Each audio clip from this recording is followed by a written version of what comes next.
was 1, I had just begun. When I was 2, I was nearly new. When I was 3, I was hardly me. When I was 4, I was not much more. When I was 5, I was just alive. Now I am 6. I'm as clever as clever. I think I'll be 6 now, forever and ever.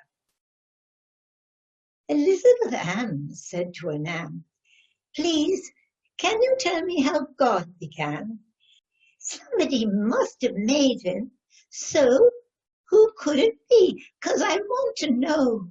And Nurse said, "Well," and Nan said, "Well, I know you know, and I wish you'd tell." And Nurse took pins from her mouth and said, "Now then, darling, it's time for bed." Elizabeth Ann had a wonderful plan. She would run round the world till she found a man who knew exactly how God began.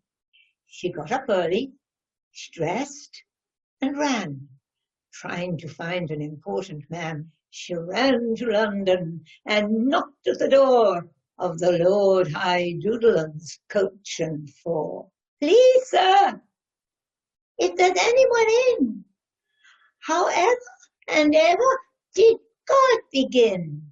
The Lord High Doodle lay in bed, but out of the window, large and red, came the Lord High Coachman's face instead. And the Lord High Coachman laughed and said, "Well, what put that in your quaint little head?" Elizabeth Ann went home again and took from the ottoman Jennifer Jane. "Jennifer Jane," said Elizabeth Ann, "tell me at once how God began." And Jane, who didn't much care for speaking, replied in her usual way by squeaking. What did it mean? Well, to be quite candid, I don't know. But Elizabeth Ann did. Elizabeth Ann said softly, "Oh, oh, thank you, Jennifer. Now I know." A piper in the street today sat up and tuned and started to play, and away, away, away on the tide of his music we started.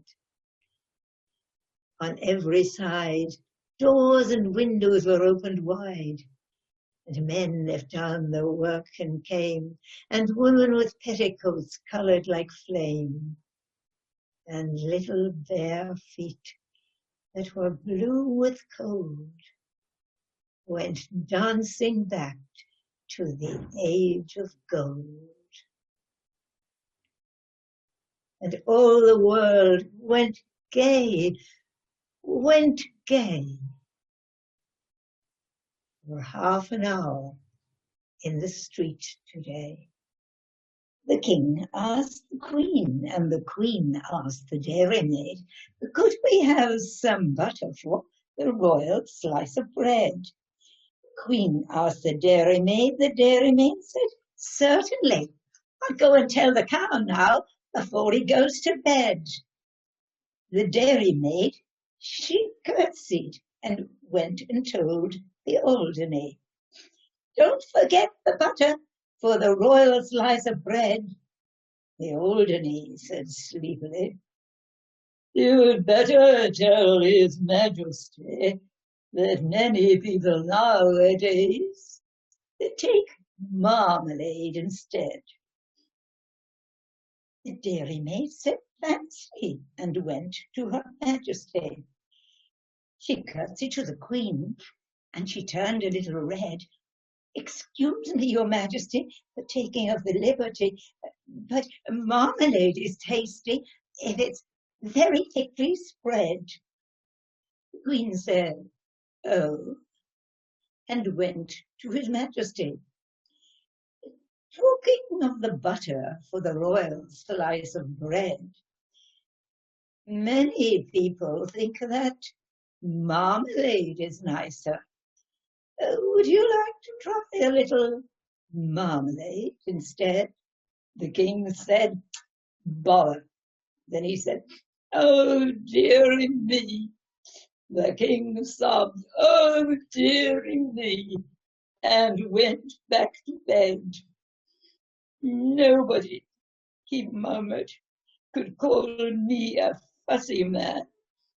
I only want a little bit of butter for my bread. The queen said, there, there, and went to the dairymaid. The dairymaid said, there, there, and went to the shed. The cows said, there, there, I didn't really mean it. Here's milk for his porringer and butter for his bread. Queen took the butter and brought it to his majesty. The king said, butter, eh? And bounced out of bed. Nobody, he said, as he kissed her tenderly. Nobody, he said, as he slid down the banisters. Nobody, my darling, could call me a fussy man. But I do like a little bit of butter to my bread. To see a world in a grain of sand and a heaven in a wild flowers, hold infinity in the palm of your hand and eternity in an hour. A robin redbreast in a cage puts all heaven in a rage. A dog starved and his master's gate predicts the ruin of the state. A skylark wounded in the wing, a cherubim has ceased to sing. The wanton boy that kills the fly shall feel the spider's enmity. The poison of the honeybee is the artist's jealousy. Truth that's told with bad intent beats all the lies you can invent. It is right, it should be so. Man was made for joy and woe, and what this we rightly know.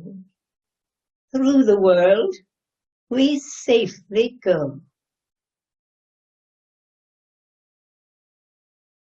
When you are old and grey and full of sleep, and nodding by the fire, take down this book and slowly read, and dream of the soft look your eyes had once, and of their shadows deep. How many loved your moments of glad grace, and loved your beauty with love false or true. But one man loved the pilgrim soul in you, and loved the sorrows of your changing face, and bending down beside the glowing bars, murmur a little sadly how love fled and paced among the mountains overhead, and hid his face amid a crowd of stars.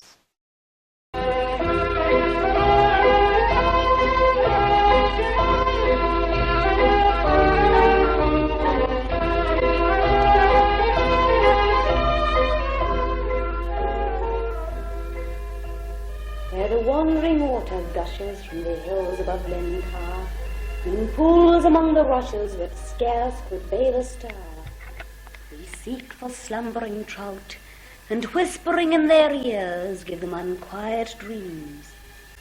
Come away, O human child, to the waters and the wild with a fairy hand in hand, for the world's more full of weeping than you can understand.